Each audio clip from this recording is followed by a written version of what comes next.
This is Vanuatu, an isolated chain of islands in the South Pacific, where many communities live directly beneath volcanoes that are still active.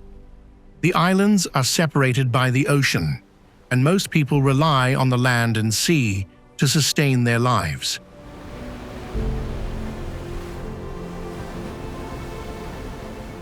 Every year, Vanuatu faces powerful tropical cyclones, earthquakes, and eruptions that can force entire communities to leave their homes. Yet, it is still often described as one of the happiest countries in the world, where people find fulfillment in family, community, and the land they live on.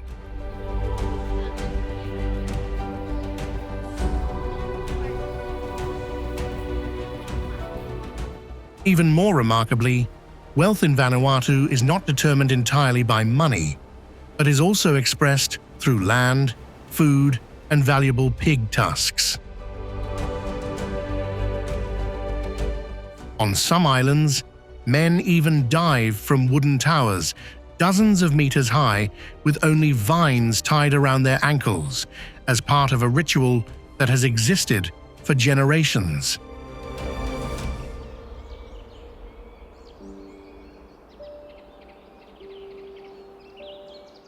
So, how do people really live on these isolated islands, and what makes them continue to call this place home?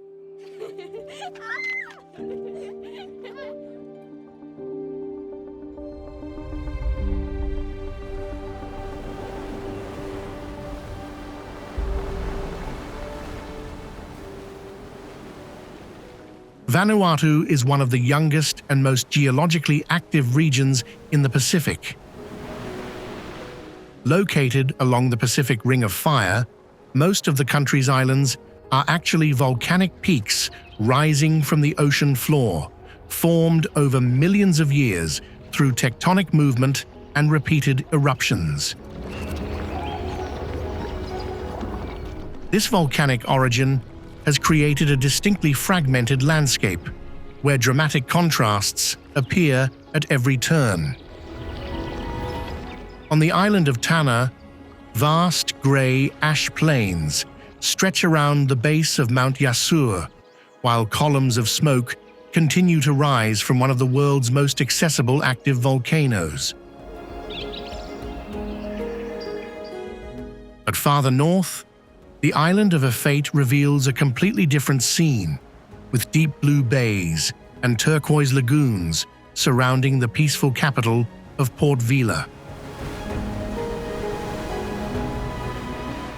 Meanwhile, Espiritu Santo, Vanuatu's largest island, stands out for its vast tropical rainforests, limestone cave systems, and long white sand beaches beside crystal-clear waters.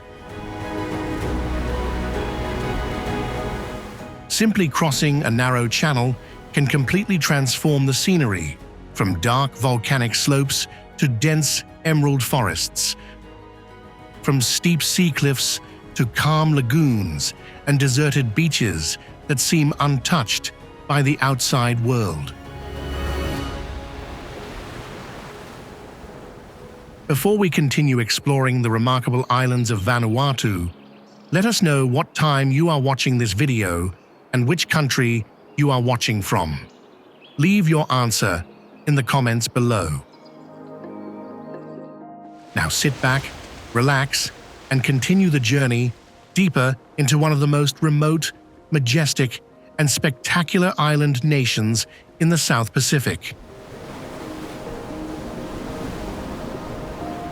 Vanuatu's tropical maritime monsoon climate keeps the islands warm, humid, and lush for most of the year. Yet the abundant rainfall that nourishes these forests also brings the constant threat of powerful tropical cyclones. As a result, Vanuatu exists in a remarkable state of contrast, a land that is both fertile and spectacularly beautiful, yet constantly reshaped by natural forces that are violent, unpredictable, and always changing.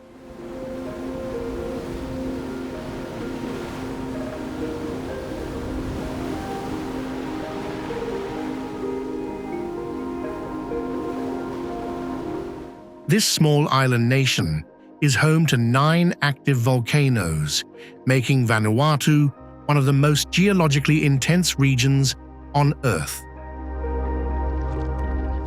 The most famous is Yasur on the island of Tanna, a volcano that has remained continuously active for a long time and is among the most accessible in the world. When night falls, columns of glowing red lava repeatedly shoot from the crater, lighting up the sky with explosions that can be heard from kilometers away. This is one of the few places where people can stand directly on the rim of an active volcano and watch eruptions occur almost every day. But Yasur is only one part of Vanuatu's vast volcanic system. Farther north, Ambrim once contained 2 enormous lava lakes inside the Marum and Benbow craters, among the largest ever recorded. For decades, their red glow gave the island an almost surreal appearance. However, the 2018 eruption caused both lava lakes to drain almost overnight. Although that glow has disappeared, Ambrim remains one of Vanuatu's most active volcanic systems. Offshore, Lupivi rises from the ocean like an isolated, nearly perfect volcanic cone. Meanwhile, Ambai and Gawa continue to release columns of gas into the sky. They are like ticking time bombs that have never truly fallen asleep. If volcanoes form the framework of Vanuatu, nature is the layer that makes it one of the most beautiful and untouched regions of the South Pacific. Hidden deep within the tropical rainforests are blue holes, natural freshwater pools so clear that the trees and rocks at the bottom are clearly visible. Their distinctive turquoise color is created as groundwater flows through layers of limestone before rising to the surface. Vanuatu is also home to the famous Champagne Beach, where white sand stretches alongside crystal-clear water. Small bubbles continuously rise from the seafloor, resembling thousands of sparkling champagne bubbles across the surface. Offshore, vibrant coral reefs, tropical fish, sea turtles, dolphins, and seasonally migrating whales create one of the richest marine ecosystems in the region. On land, many endemic bird species, giant fruit bats, and forests that have remained almost untouched for thousands of years still survive. Notably, Vanuatu has almost no native large predators or venomous snakes. As a result, its wilderness is both pristine and relatively safe to explore. Between the intense red of the volcanoes, the deep green of the ancient forests, and the surrounding ocean, Vanuatu appears like a primeval world that has preserved nearly all of its original beauty.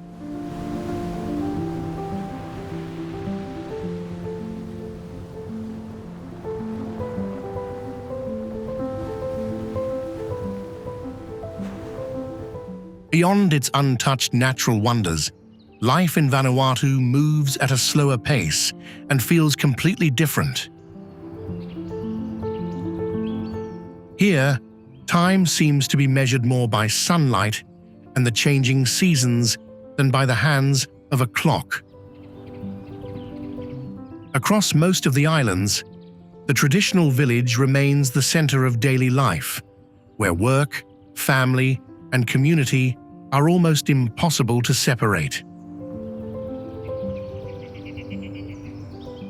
As the morning sun filters through the palm leaves, the village wakes to the sound of coconut leaf brooms, the smell of cooking fires, and conversations beneath thatched roofs. No car horns, no frantic pace. Homes made of bamboo, wood, and palm leaves stand close together with almost no fences between them. Children run freely from one house to another and are cared for by the entire village. A child grows up not only in the arms of their parents, but also under the protection of the community. These close bonds help people endure the changes brought by time and nature. This is especially clear in ancient villages such as Yakol and Sulphur Bay at the foot of Mount Yasur. Amid constant eruptions, thunderous explosions, and ash clouds covering the sky, daily life continues as usual. Women tend their gardens, men repair their homes, and children play beneath the shadow of the fire-breathing giant. Volcanic ash is both a threat and the source of fertile basalt soil that has sustained crops for generations. Nature here is both harsh and generous. When night falls, the countryside sinks into silence beneath a sky full of stars. This is also when the Nakamal, the community meeting house, begins to come alive. Men gather to drink kava, prepared from the roots of a traditional plant. Its slightly spicy taste and the numbing sensation on the tongue help them relax after a day of work. Perhaps this way of life has helped create the title of the happiest country in the world, often associated with Vanuatu.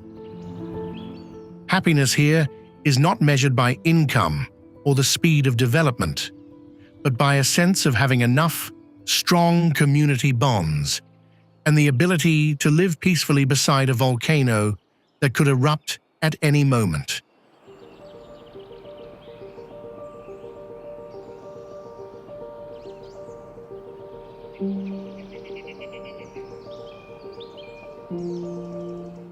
Behind most homes in Vanuatu are not busy streets, but subsistence gardens that provide the foundation of food security for the entire family. From Tana and Malakula to Espiritu Santo, people grow taro, yams, cassava, sweet potatoes, bananas, coconuts, and many kinds of tropical fruits and vegetables.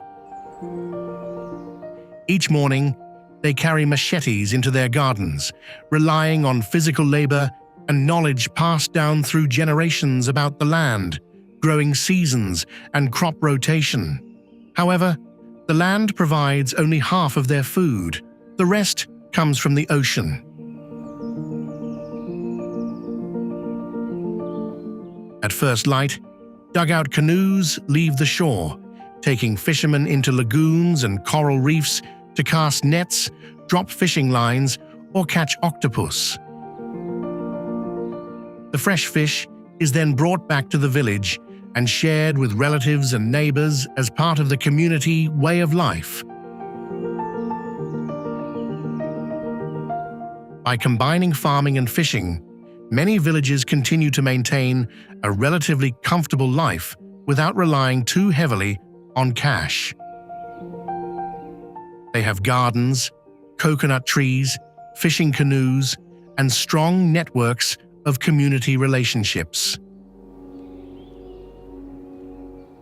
Even so, the cash economy is gradually expanding.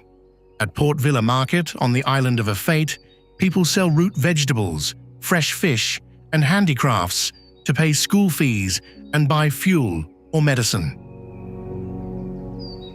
Vanuatu also exports copra for oil production, along with cocoa, coffee, and kava, a crop that holds cultural value while also providing an important source of income. Tourism continues to create new opportunities. From tours of Mount Yasur and diving around Espiritu Santo to visits to traditional villages, many local people have become guides, opened guest houses, or sold handicrafts. This gives them additional income while allowing them to retain control over their land, livelihoods, and identity. However, wealth in Vanuatu is not measured only in money. On many northern islands, pigs with curved tusks still symbolize prosperity and status. They are raised for years until their tusks form complete circles, then used as bride wealth, in ceremonies, or in exchanges under customary law. Their value is so significant that the image of a pig's tusk appears on the national flag of Vanuatu. For the people here, wealth is also measured by land, generosity, and contributions to the community.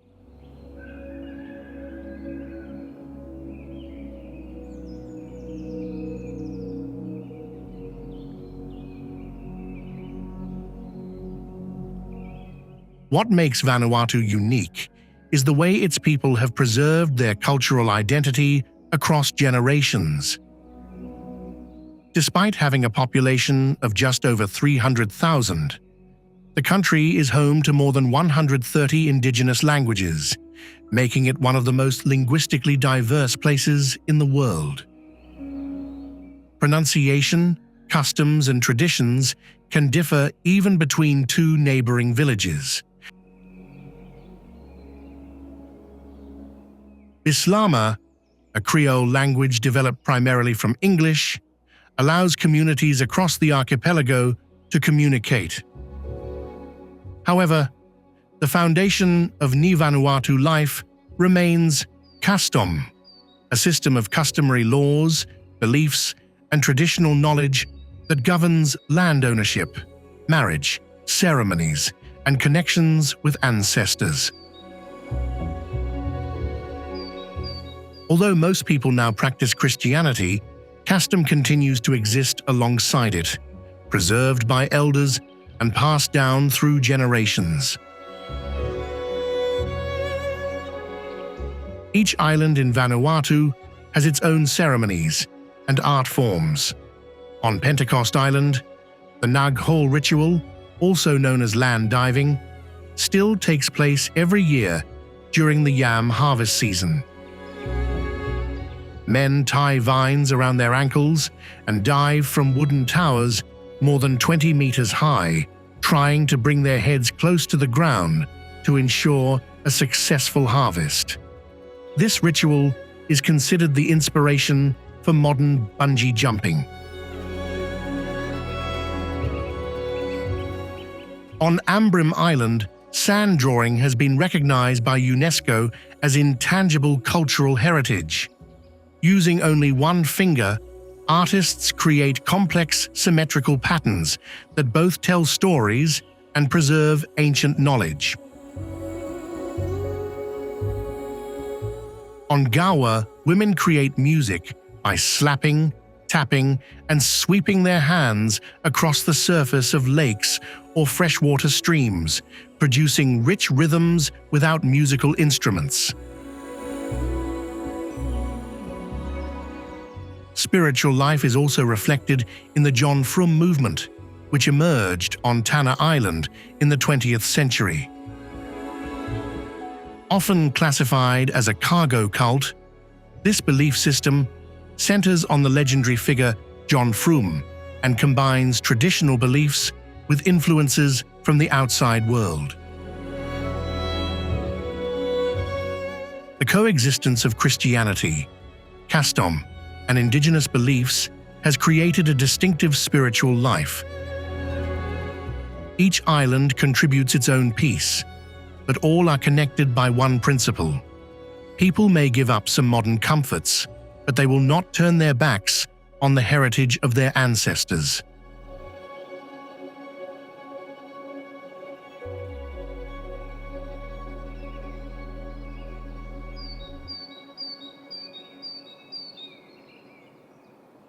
Across the islands, Vanuatu's cuisine has retained its natural simplicity, built around ingredients harvested from home gardens or caught at sea only a few hours before reaching the kitchen. Everyday meals center on root crops such as taro, yams, and cassava, combined with fresh fish, crab, octopus, leafy greens, and coconut. Seasoning is used sparingly to preserve the natural flavor of each ingredient. The most famous dish, also considered Vanuatu's national dish, is lap lap. People grate taro into a smooth mixture, place fresh fish or pork in the center, then cover it with a rich layer of coconut milk. Everything is wrapped tightly in several layers of green banana leaves, then placed in an umu, a traditional earth oven that uses heated volcanic stones to cook the food slowly for several hours. When the final layer of banana leaves is opened, hot steam immediately rises, carrying the rich, comforting aroma of native root crops cooked over stones. In addition to lap lap, there are tuluk and simbaro, smaller dishes prepared with similar ingredients and methods, all made from what the land and ocean provide. However, the most meaningful part of this cuisine is not the flavor, but the spirit of sharing. A communal village meal often begins before dawn, when the entire community gathers to grate coconuts, light fires, and turn food preparation into an activity that brings everyone together. By the time the final dish is served to the waiting circle of people, you will witness an unwritten rule. No one begins eating until the guest who has traveled the farthest receives their portion.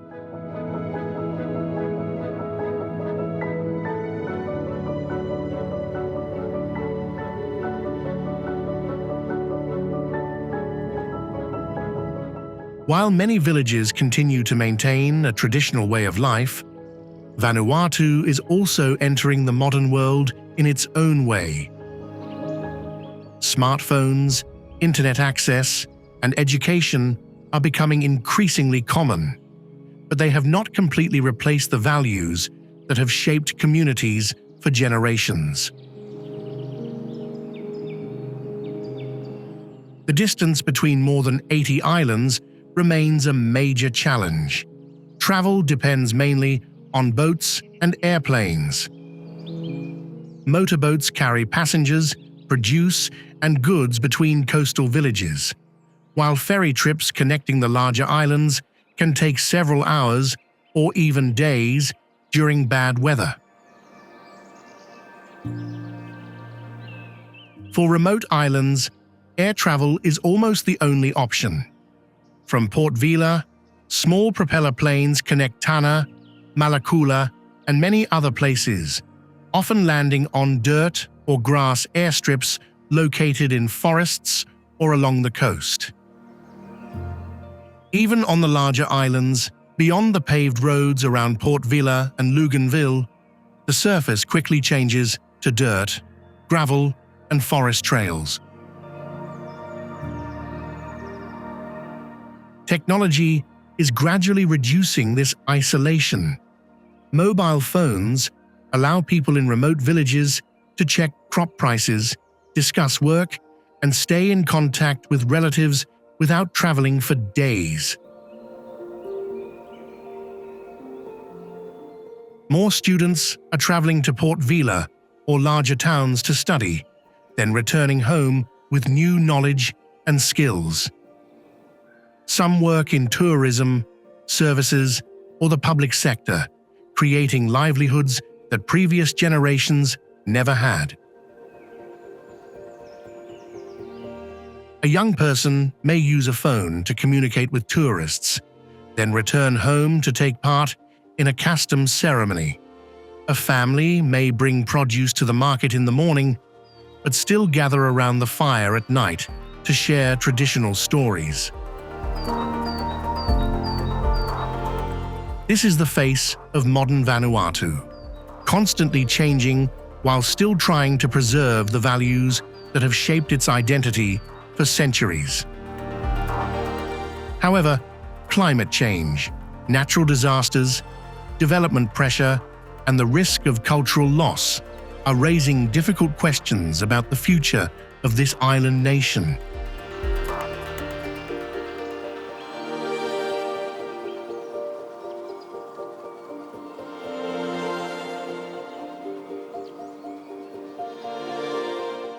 In Vanuatu, natural disasters can strike from every direction.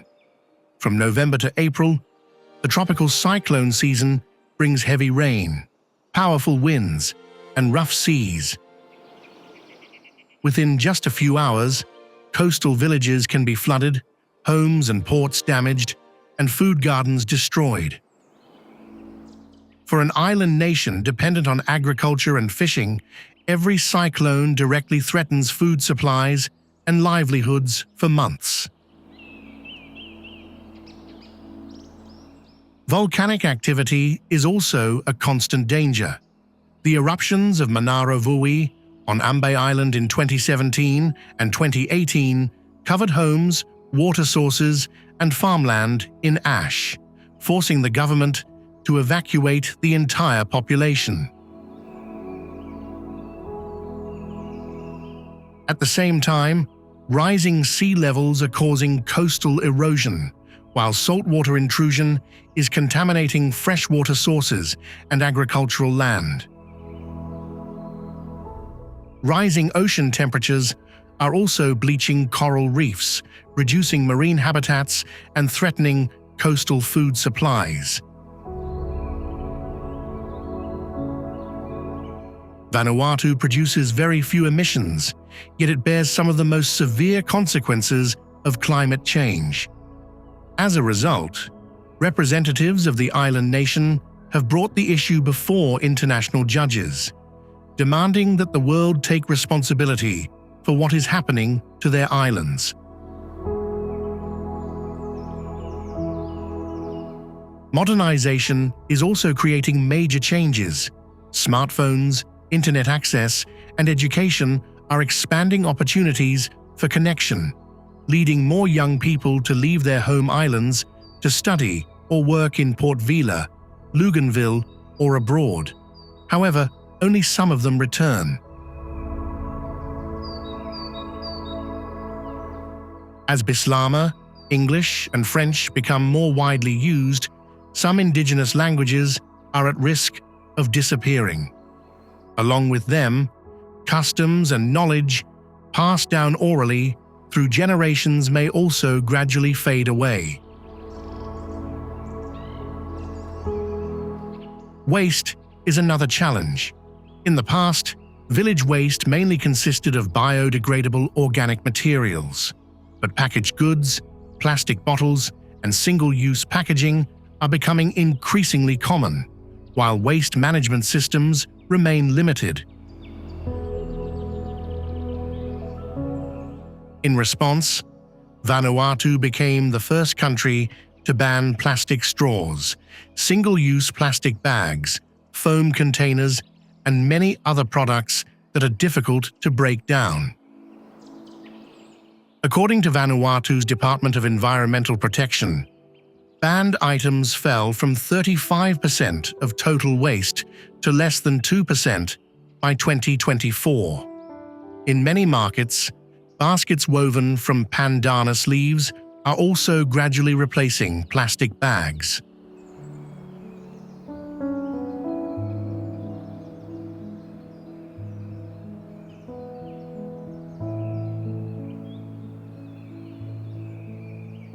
When the outside world offers countless opportunities, a more modern lifestyle, and greater material comfort, what still keeps the people of Vanuatu on these small and isolated islands in the South Pacific?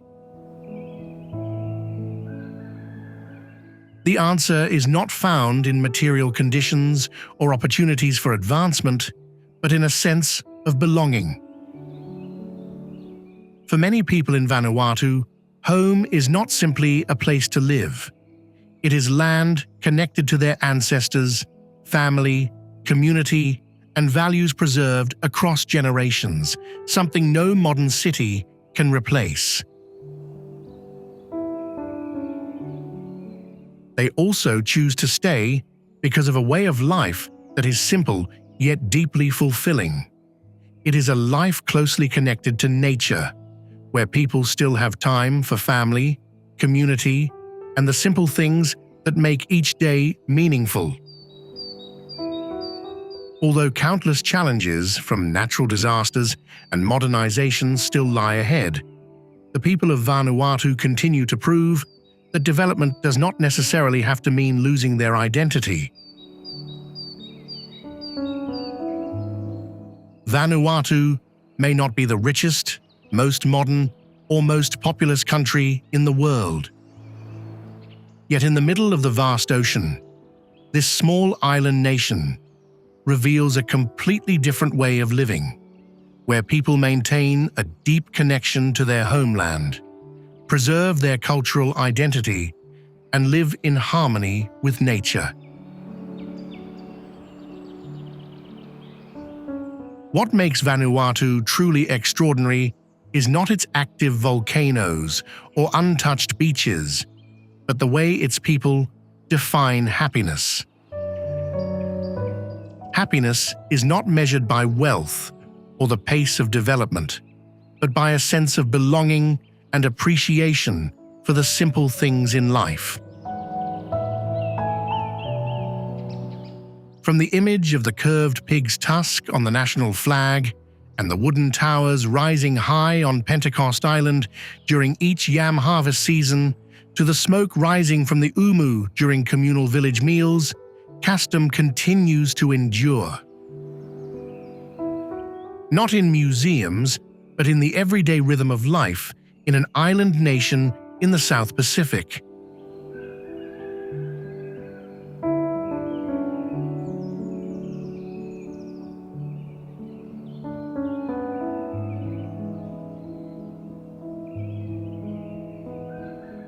Our journey through Vanuatu comes to an end with a striking contradiction. Nature can be violent and unpredictable, yet community life here has remained strong for generations.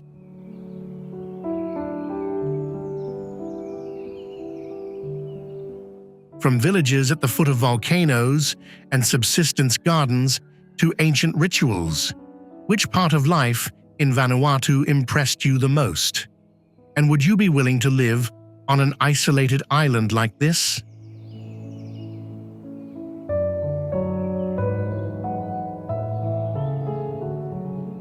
Share your thoughts in the comments below, and be sure to like, subscribe, and turn on notifications to join us on the journeys ahead. See you next time.